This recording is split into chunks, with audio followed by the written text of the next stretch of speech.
Good Thursday, everyone. Welcome to Thursdays with Wayne and Steve. Steve is coming. Uh, eventually, he'll make it over here and sit down with us. Today, on Talking Pools podcast, Steve is waving and drinking. We're going to be talking about something that's kind of interesting that Steve has experienced. I guess maybe it's the best word, but it's the process of obtaining business with corporate or governmental, I guess, agencies. For those of you who do that, I think it's kind of fascinating what Steve had gone through. So, Steve, I'm going to turn it over to you to kind of give everybody a breakdown on what this was all about and the process and the frustrations and all that other stuff that you all went through. Let's hear it. Hey, everybody. Welcome back to the show. Thank you again, Wayne, for having me. And I'm actually in New Jersey right now at my parents' house. So my parents still live in New Jersey, so I'm on the East Coast too. They call this local summers here, right? Well, yeah, for Maryland, I'm just down the road, remember. We call this false fall.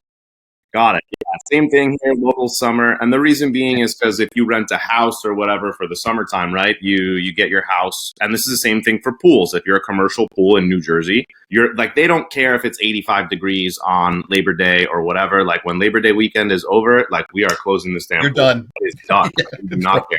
And I was just saying this to someone yesterday, the difference between, owning a business in California and owning a business on the East Coast is you're making all your money in, 15, 20 weeks. And then basically you have a bunch of time where you can go skiing or you can go on vacation. So all your vacations happen from December to April.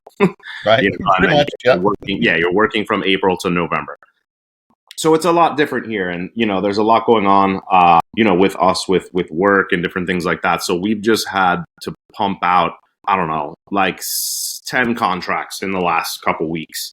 And they just happened to all be commercial contracts. Some of them were like government entities. Some of them were big like hotel groups. Some of them were big HOAs where like they have like 800 apartments and then they have like an 80,000 gallon pool in the middle of these, of this complex or whatever it is. So I had to go see these pools last week before I came out here to New Jersey, and I stopped. I went to go see, so I was supposed to see 6 of them.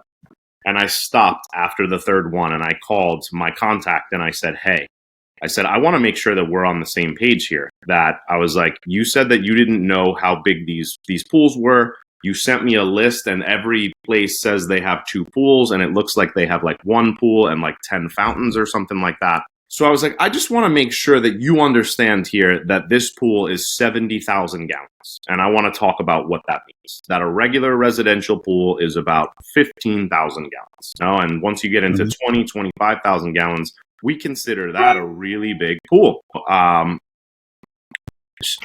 just was like, this is going to be hundreds of thousands of dollars. Like, this isn't going to be like a contract for, 50 grand or something like that. Like each of these pools is going to be 3 times a week. And, basically my guy's going to be here for over 2 hours. So I was like, we have to, basically bid this appropriately. So I was like, I want to make sure that when I send you a bid for, 6 figures, that you're not going to laugh at it and say, oh my God, and then that's the thing too. Like you can't look at it as wasted time. But if we don't get that contract, like I basically went out for 2 days and just like walked around the whole time and didn't do anything.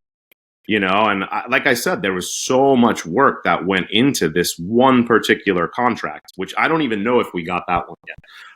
And forget about like all these pools need to be done by 10 a.m. And now I might have to hire another guy because we already do commercial pools, and you can only there's only one morning for every one person that you have that's working for you, right? So they can't really do that. Okay.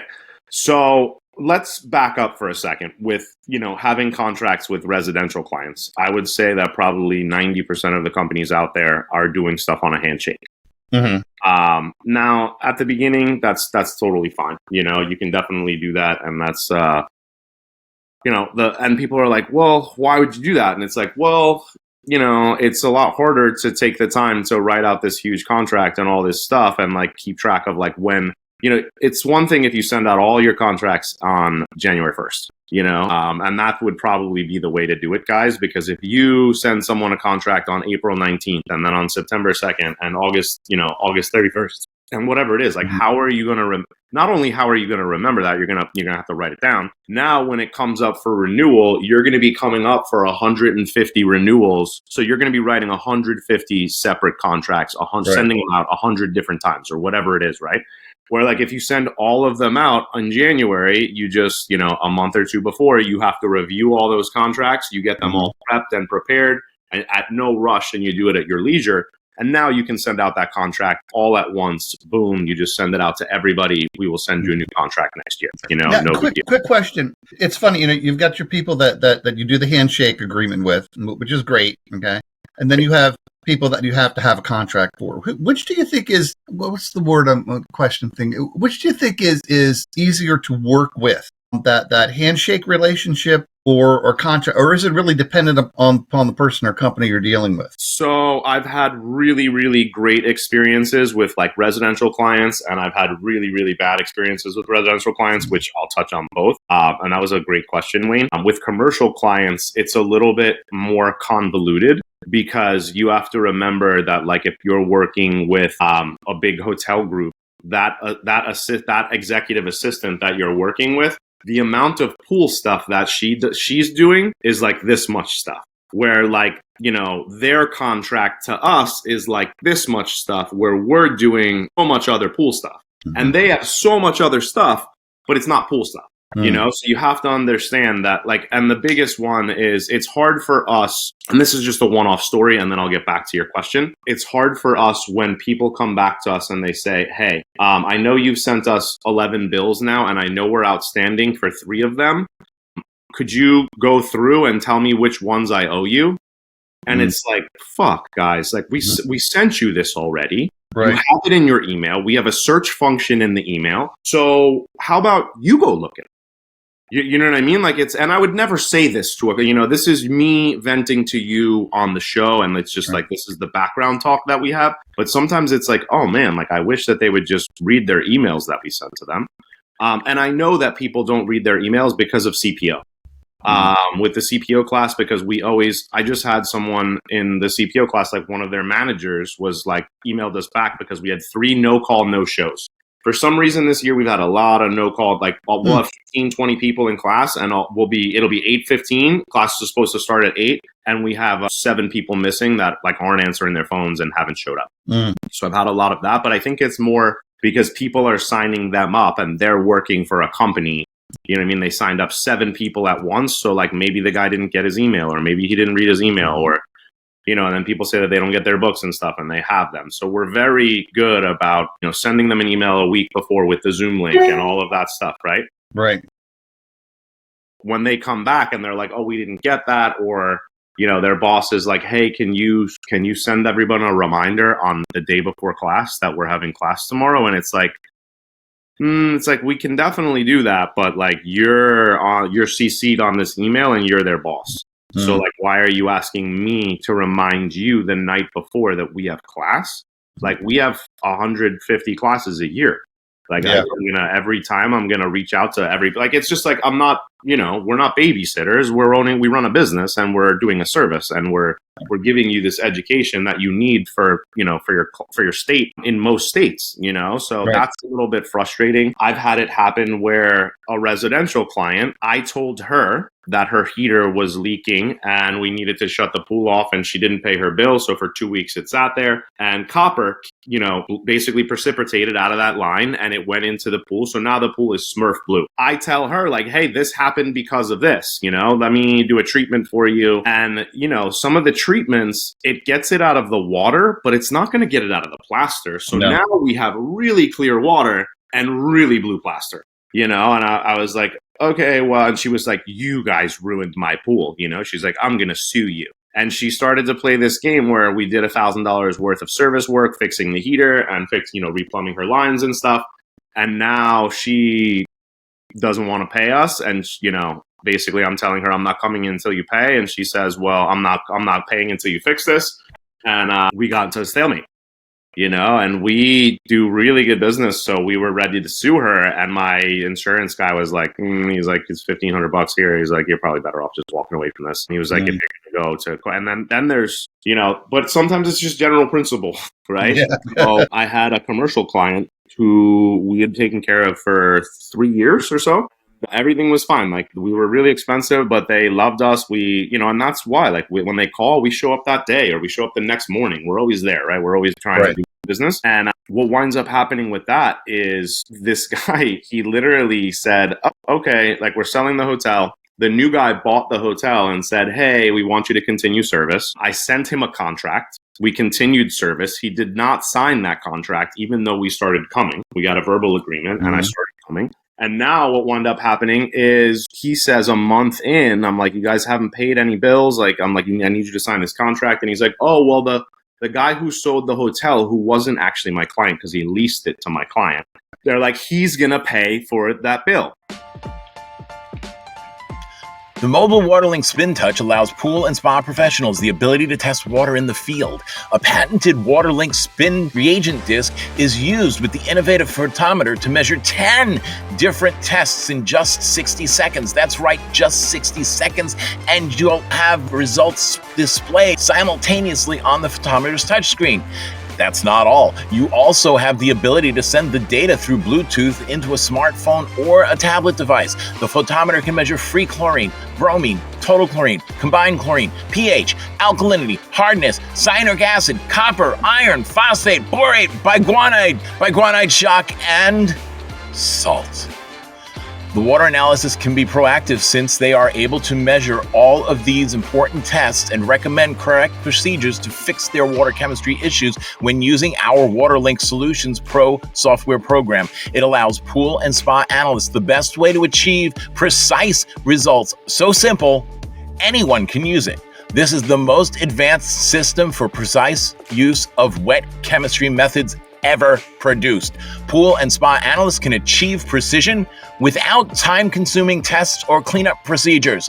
This groundbreaking analysis system is so simple, no vials to fill, no prep time, no guessing. To learn more about this innovative lab, visit www.waterlinkspintouch.com. Again, www.waterlinkspintouch.com.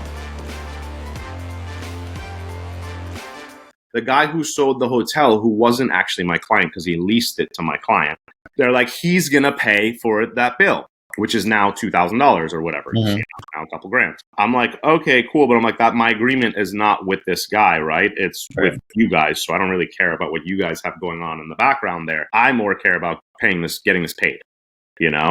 So they introduce us to that other person. We send them an email. They say, hey, this bill's outrageous. We would only pay. We have guys that would do pools for us for $200 a month for commercial pools. So I don't know what you're charging, what this charge. And I'm like, you bought a pallet of chlorine. I'm like, of course it's going to be in the thousands of dollars. Yeah. Like, it isn't just for service, buddy. So it just basically they went back and forth, and I was like, guys, I don't give a shit who pays this bill. I'm like, I just need somebody to pay this bill, like for real, let's do this. And they didn't pay it, so then now one of them paid like $800 of it. The other one paid their portion of it. And there's still, $1,200 that are just kind of sitting there and not doing it. So you get all kinds. You get so customers who are wonderful. And then I got clients that call me and they're like, Steve, like my eyes are burning, like my kids' eyes are burning in the pool. Like it's not a big deal, but like I just wanted to see like, is there anything, because you're real knowledgeable and you're always helpful to us, like, how do we fix this, And he's like, I'm so sorry for calling you, on a Friday night. And I'm like, dude, these are this is how I want to help you. Like, this is the conversation that I love. And then I wind up talking to him for 15 minutes. He's one of the old, or he or she was one of the old hosts on Jeopardy when they were running through the hosts. So I quasi-celebrity clients. And he's a super cool dude, and I love those clients that have sought us out, because there's, I would say probably about 15% of our clients have called us and said, hey, and I start to give them the spiel. And they're like, dude, you don't got to say anything to us. They're like, we found you. Like, we already know how good you are. Like, we read all your Google reviews. We actually, one of your neighbors up the street raved about you guys. So it actually doesn't matter how much you cost. We're coming on board with you. Yeah, word of mouth means something. We love those people and we love growing our business organically with that. But in saying that, like, I've never had to do marketing for my residential service business now. And I would say that we're not taking, we've talked about this before in other episodes, that basically we're not taking all of the new clients that come in for us. We're, not heavily screening them, but we're definitely screening them and saying, hey, off the bat, like, we're X amount of dollars to start, and it goes per gallonage of the pool. Right. So without knowing it, it's probably going to be around X amount of dollars. Again, like, my service price is going to be higher than most service guys' price because I have a team of guys that I'm paying. And I have to quantify this. Like, if you're paying your service techs $11, $12, $13, you know what I mean? Like, how do you expect your guy to, be living on his own and stuff like that? And I get that. I live in a pretty high, it's a lot of money to live in LA. I don't know how else to say how else to slice it. Especially where you live too. Yeah, no, of course. But we pay our guys like, $20 a pool. So I have to explain that to the client that, hey, if my guy comes 5 times this month, I'm into this pool for $125. And now if you have a 30,000 gallon pool and we put in 3 gallons a week of liquid chlorine, I'm also in 15 gallons of liquid chlorine, which $10 a gallon times, 15 is $150. So now I am $270 into this person's pool before and that's only for chlorine. Like, did we put in muriatic acid? Did we put in clarifier? Did we put in oil out? Did we put in, an enzyme? All that stuff. And then, some people we charge for cyanuric acid, but now at this point where we're at the business, I give them a little bit higher of a price and I say, hey, everything is kind of included. I actually just had a commercial client say to me, we want to have a quote and we want the chlorine included. And I was like, oh my God. I was like, that's so impossible to figure out. And I was like, if somebody is going to win or lose on that, like, I'm not losing on that quote, Right. And I feel like a lot of guys out there, especially when they start doing commercial pools or at the beginning, forget about commercial or residential or whatever. They just take on everything, and I did too. And I have clients now that I've had for 5 or 6 years. And some of them are like, not my problem clients, but they're kind of a little bit of a pain in the butt sometimes. And then I look and I'm, Jen, my partner and I'll talk and we'll be like, is this worth it? Because like, we brought this person on when we first started and like, it's $40 a week or something like that. You know what I mean? Where like we look and then, we run the numbers and I've run the numbers and I've found out that I made $7 that month. Yeah. And it's hard because these people, it's not like they're your family, but like you have clients for 5 or 6 years, right? Like you get to know them, you get to know their kids. You've seen their kid go from middle school he's now through college, their dogs and stuff. And it's just, it's really, really hard, obviously, to run a business, but it's also hard to be the PR consultant for your business as well, too. Sure. And you're weighing, you've had this customer for a long, long time. So there's a really good relationship there versus the value of that relationship. Is it still, I hate to use the term, worth it, like you said, to continue to have that relationship? Sometimes it is, and sometimes it's not. But the real goal is to kind of, keep an eye on the prices of things. And we just sold a Polaris vacuum yesterday. And it went up like almost 11%. Wow. We sold a Pentair and Telechem. And Pentair, I don't know why it's so much with you guys, but like it's so hard to buy Pentair and Pentair. It's just, I'm just not I love them Telechem and I love some of their systems and stuff. But then when you go and you look it up on the internet and it says that you can buy it on the internet for $32.50 and my price at, my distributor is $31.75. How do you sell this thing? Yeah. And that's why I love Jandy in the sense of they kind of really went out there and said, you know what, like we're going to really try and keep our prices off of the internet. And I really respect that, because there's no other job that you go. I mean, there are, but this happened in the car market too, where now, all of a sudden, all these aftermarket parts that aren't OEM are coming out. And it's the same thing for us. It's like, how do I justify selling someone a high limit switch that at one of the distributors costs $60 or $58 or whatever it is, right? Mm-hmm. And then you can go on Amazon and you can buy one for $16.99. Yeah. And it's the same exact part number, says that this is a replacement for this. The difference is when you put that OEM part in there, that OEM part is going to last, a year and a half, 2 years, or whatever it may be, where this new part that you put in might only last a few months. And I've had that happen too, where do you give warranties on these parts and stuff? I just had someone yesterday say to me, hey, we've only had this heater for 4 years, and you're saying that there's 7 parts that need to be changed out on it. What's up with that? There's no warranty on this. And I started giggling, and I'm like, first off, you have a saltwater pool. I'm like, there's no warranty. Basically, if you have a saltwater pool, they're not warranting any of your parts, because they're going to say, hey, salt is corrosive. Right. Even if you have a zinc anode ball and you're using a sequestering agent and all that stuff, they're still not really they're not going to do that for you. Right. And again, I've had so many instances, and one of them was with Pantera, and I asked them, usually they have to have someone come out, and I talked to my rep, and I was like, hey, this is what's going on. And he was like, all right. He's like, if you can check this, this, and this, he was like, and if you tell me if the fuse is blown or it's not blown, and then he was like, don't put anything back together, and then I'll know if it's the actual power center or it's the cell itself. Mm-hmm. So I had my service manager do that, and he was like, all right, cool. And he sent me out a cell the next day, which was great. But I also have had the frustration of, hey, this isn't working. It's my commercial site. They're down. And they're like, all right, well, we're going to have to send out one of our local reps out there. Or they actually have warranty stations where they will have companies that, hey, I'm going to, go out and have that company come.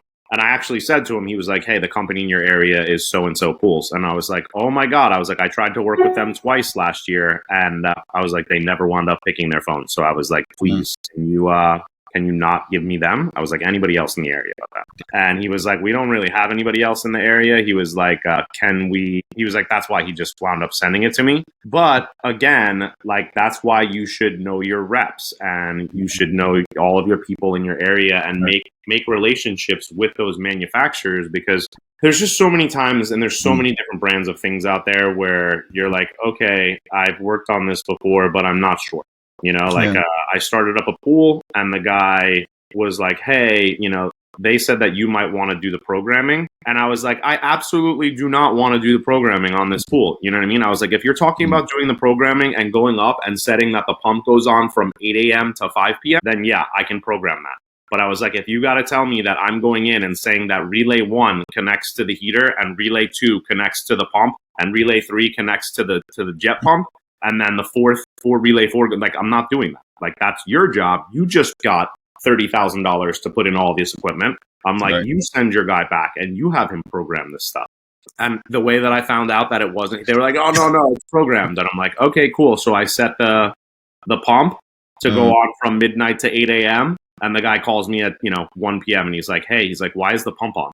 And I was like, I'm like, probably because it's not programmed, and it's things like that. But if I went and programmed this thing, I could have my service manager do it, but it's going to take them 2 hours. And now I got to pay my service manager, and now I'm not getting paid for this, where if I'm doing the startup of the pool, the pool's on the whole time that I'm there. And that's basically it, So for you though, Wayne, and to direct this back a little bit towards you obviously worked for one company for a really long time. So, right. In your aspect, you're on the different end where, you have these customers that want to be treated like customers, and that you've built a relationship with them over time. What are some instances where you've had some bad experiences or things like that with, people coming in? Because of what I did and who I worked for, the relationship was a little bit different, because we sold in a variety of different what we called channels. So we could sell obviously primarily through distribution, and then it trickles down to user and whatnot. Then we would also sell direct retail to those retailers that have established an account that we would send and sell to them that way. Then you have people who did nothing but service, HOAs, pool management companies, things of that nature. And then we would sell directly to the user. So obviously the better price It's going to be through distribution ultimately, and the higher price might be through a direct sale to an end user. But with all those different channels of selling the product, it comes down to does the person who's using the test kit know what they're doing, which is unfortunate because a lot of times we've had customers or I've taken the calls where it's obvious they never read the instructions, or somebody else said, oh, you do this and do that and you get your answer, and it's obviously wrong. One of the first questions I always asked was, okay, have you looked at the instructions? Do you understand them? Because we wrote those instructions on a third grade reading level. We had to really, and I hate to use the phrase dumb down, but that's what we had to do. You take the yellow cap and then you unscrew it and then you add, number of drops, things like that. So you had to be pretty basic so that pretty much anybody could understand it. Also very thorough too, because yes, exactly. And the reason for that is you wanted to get the right answers. You wanted to get them answers that they can work with for whatever reason. The issue would come up, and not so much from I take that back. It came all across the board. A lot of times we would find that retailers would either buy directly from us and then have the product sit on the shelves for a long time for whatever reason, or distributors would do the same thing, would sell old product to their customers. So of course we take the brunt of it. Every reagent bottle, for example, has on it a lot number and an expiration date. The lot number doesn't really mean anything to a user other than it tells us when the thing was made. But the expiration date says, you really should use this product regardless of how well it was stored after this date, because you might get some wonky answers, okay? Well, we would have distributors sell customers old product like on a clearance table kind of thing. I've seen that happen. I went ape shit when I saw that one time. And then we eventually get the calls from the end user that, hey, I bought this test kit. It's not giving me the right answers. Well, okay, what's the lot number? What's the expiration date? Find out it's already 2 years old, and the DPD number 2 has gone pink instead of being number clear. And the little things, you just got to go, God help me. What do you do? So it's and again, of course, we also get the warranties. What are your products warranted for? Well, it kind of depends on what it is.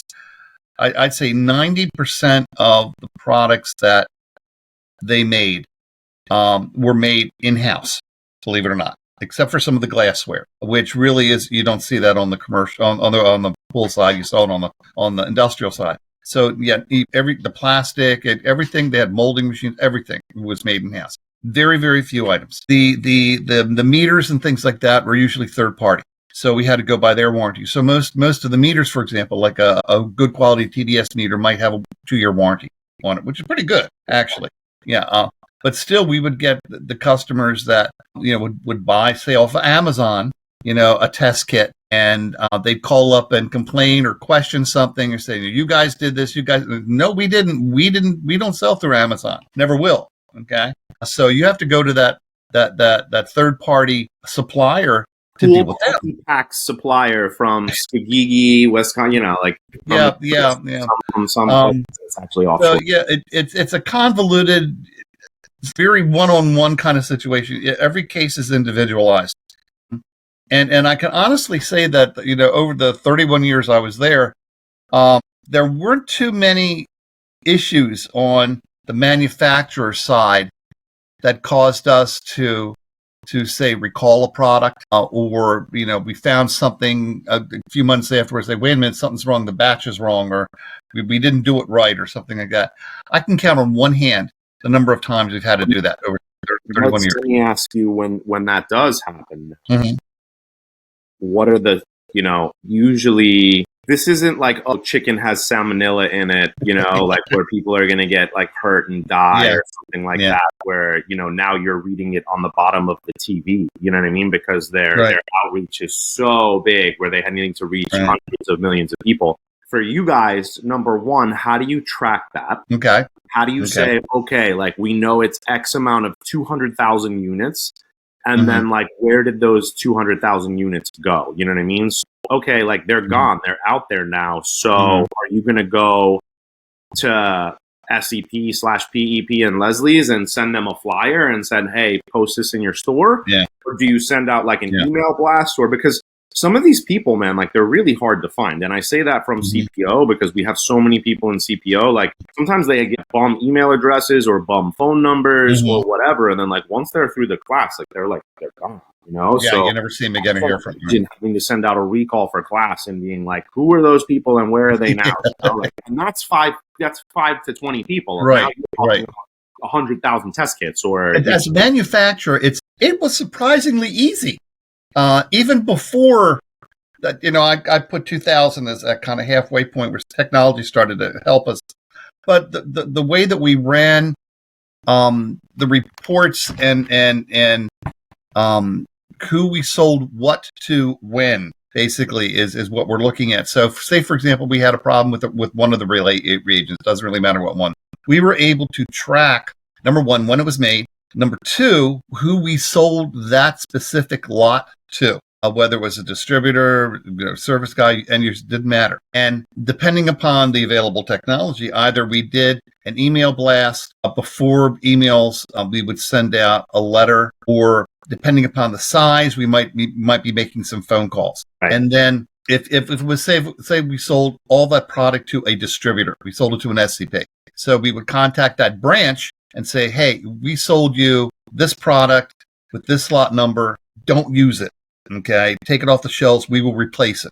Okay, free of charge. We will absolutely replace it. Did you sell any? Now, depending upon how good the distributor location was, they would have a record of who that was sold to. Okay, and then we would make them responsible for contacting their customers. So it could be the service guy or gal.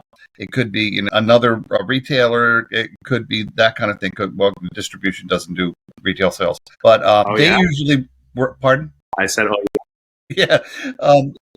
They have, most of them, I would say, have the ability to figure out who that was sold to.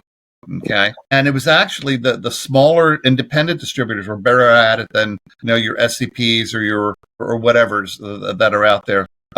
So we were able to track it, and eventually, I would say, before technology improved to the point where you can do everything email-wise, we could get a hold of about 90 to 95% of the people who were actually using that bad product, for lack of a better word, and replace it that way. So it was surprisingly easy.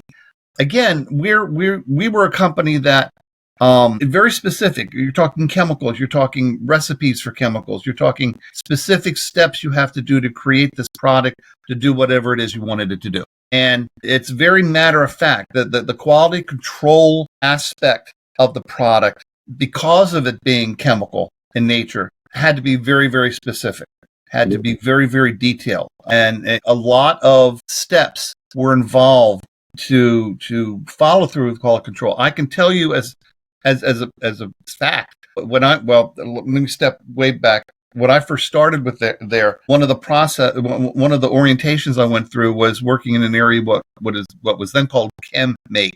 I don't know what it's called now. Probably the same, actually. Where this is where you make the stuff. You actually, pour this into that and you create this kind of thing. And I learned the process of not only how to create the reagents, but the process of quality control. It went through 4 different levels of review before we would actually put it out in the warehouse shelf to sell. 4. So correct me if I'm wrong. You guys are doing a lot of that legwork on the front ends to make sure that none of that happens. Right. Exactly right. Okay. It was I'd say primarily front end stuff, to the point where once it got to that warehouse shelf, doesn't mean we ignored it. Every month, our VP of production would go through the entire warehouse and double check to make sure that the reagents were still within their shelf life, were still looked right, like they didn't discolor, that kind of thing. So there was kind of a 5th level, but we had the quality control process in place in order to prevent things like that. That's why I said 90 to 95% of the stuff is perfect. So we're not perfect, so sometimes things happen. And we had a process by which we knew how to get a hold of people and identify them, who bought our product. Now it's a whole lot easier, the way things work, with lot numbers and batches and things like that. And it's easier to get a hold of people or contact the right person. Hey, this reagent went bad on us. We did something wrong. We're going to send you out replacements, pull everything, that kind of thing. So it's a lot easier as the manufacturer of the kind of products that we made, the testing products. And that's pretty much true for all of the test kit companies, that the quality control has to be of such a level that situations like that are avoided or rare. Let's put it like that. Now you get other manufacturers or other products, like you were talking about, pumps, heaters, things like that. Their process is a little bit different because it's a whole assembly line of production to create this product. Can you imagine how many people it takes to build a heater? Yeah, the whole process of how many pieces are. Steve, are you there? Steven, my network went down. Steven. Okay, I'm stopping. Gang, hi. Sorry about that. We've got a little bit of a glitchy thing going on over here with internet connection, so we apologize for kind of freezing the end of our discussion on part one about warranties and things like that and the whole quality control process. Sorry about that. So I'm going to kind of wrap up things here on this one, and we can touch base on some other topics on another podcast. I think we've covered the base here pretty much. Sorry for the delay in that. There's a whole slew of, what's the word I'm thinking of, rules you need to go through when you're working with different kinds of customers, whether they're end users, social accounts, things of that nature, that require visualization. Maybe that's a new word I just created. Depending upon the person, depending upon the company, the customer, whatever, how you deal with them as far as service repairs, loyalty, maybe that's another one to throw in there. What we do with them. And Steve, you had some nice ideas as far as ideas, but you have a lot of policies in place in your company where you recognize that and you have to deal with it on a one-to-one basis, right? Yeah, I think in the parting notes for me with this, Jen and my partner just spoke about this yesterday. We give the same service if you're paying $150 a visit and if you're paying $1,500 a visit. And you really have to remember that in a sense of like, yeah, if you have a celebrity client and they're, 40% of your income or 25% of your income, like, do you have to give them some more love and care? Like, and yes, absolutely. Do I have certain accounts that I won't have certain technicians go to? Number one, because they're not licensed to yet because they haven't passed their exam. Or number two, because there's too much at stake. And I mean too much, not that they're not good enough to do it, but like when you go to these commercial properties, like the first 5 to 7 times that you go there, you're kind of like walking around in circles. You're like lost. So it could take you 3 hours to do what normally takes an hour. But going back to, talking with customers and things like that, for me, and this just happened to me before we recorded the show. Like I'm at my mom's house, so I'm kind of all out of sorts. Like I said, we've been up really late doing contracts and stuff. So it's really 8:30 in the morning, and I'm up pretty early. But I've been sleeping in here because of the time difference. I've been really got hard with the jet lag from coming in a few days ago. And I got up and I said to my mom, I was like, hey, like I'm late. Like I didn't realize that you weren't on the show yet. So I was like, I got the show to record, And I was being like just a little snippy and like I didn't even realize it. And, Jen came in and was like, stop being so snippy with everybody. And I was like, you know what? I was like, I'm sorry. I was like, I apologize. And sometimes that happens when I talk to my clients too, because they'll say something. One of my clients texted me yesterday and said, hey, you guys can't come today because we have swim lessons at the pool. And then tomorrow you can't come between 8 a.m. and 6 p.m. I called him and I was like, hey, and I started to like talk really fast. And then I was like, I had to like back up and I was like, look, I don't care that you rent your pool out on Airbnb pools or whatever it is. I'm like, that's totally cool for you to do whatever you want with the pool. But I was like, I have to let you know, like when you say to me, hey, can you come? You can't come today, but you can't come tomorrow between 8 and 6. I'm like, it's a Wednesday. Like we have to have some realistic expectations here. Like it's not realistic for my guy to come between before 7 a.m. or after 6 p.m. Like it's got to be sometime during the day, Or I'll have like clients where they'll ask me like, hey, like we don't want this service day anymore. Like we want to be on a different service day because we don't want to be on Wednesdays because this is the number one thing. Our landscaper comes on Thursday morning. So can you guys come on Thursday afternoon or Friday? It's like now you're giving me a day and a half to get there. And it's like we already had, the hardest days are Thursday and Friday. And then also people saying, hey, my heater is down. Can you fix this now? And it's a Thursday. And it's like we can't really do service work on a Thursday or a Friday unless you have extra guys on your team that can do that work. And most of the time they're out doing pools. So again, as a business owner, nobody really knows what's going on because we're wearing so many hats. And, I texted my mom just now while we were doing the show and I said, hey, sorry for being so snippy before. I was like, I'm under a tremendous amount of stress with what's going on with work. And I was like, it really actually has nothing to do with you. And that's the thing that you always have to, and this has nothing to do with swimming pools. This has to do with more like, when you listen to like life coaching and, things like that and people trying to, better you for your life and your business. I always say that you need to step out of the situation and kind of look at the situation not as you, and also that like you don't know what's going on in other people's lives. One of my clients, one of the significant others just passed away. One of the guys in our class, he lost a dog during, like basically the night before class. So like you never know what's going on with these people, and it really never has to do with you. So even when a client gives me attitude or they're snippy with me or they're asking for something that's just not really realistic, you kind of just have to sit back and breathe and just say, hey, like they don't know the way that our business works. So that's why this is a serious inquisition, and you kind of have to allow them to, express themselves with what they want, and then you have to explain to them that, hey, this is why we can't do that, or this is why we don't do things like that, or this is why it's going to happen like this. And again, it's hard, especially for you on your end, because sometimes you'll have people where you just had a fight with somebody at home, or something is wrong at home, or, you got, traffic getting into work. And your first phone call of the day is some guy and he's like, you fucked this up and you blah, blah, blah. And I want this, and this, and you're like, are you out of your mind, bro? And it's just, but you had, like I said, during your time at the Blue Box Company, you had started yelling at those customers, and, told one of them to go F off or whatever, you had a boss or someone that you reported to, and, that word could have gotten back to them. And something like that happens, it's real tough, but it's real easy for them to say, you've shown your true colors, and, maybe you're not a great fit here. I think we need to kind of, because spring's freezing every now and then. They're afraid that Comcast is going to do its thing and the hatchet will come down again. So wrap this one up, guys. Thank you for listening to us today. Appreciate it. Any thoughts or ideas or comments, please send to talkingpools@gmail.com. And we'll be talking to you next Thursday. Take care. This is it keeps going in and out over here. So I figured that's what was going to happen. So yeah.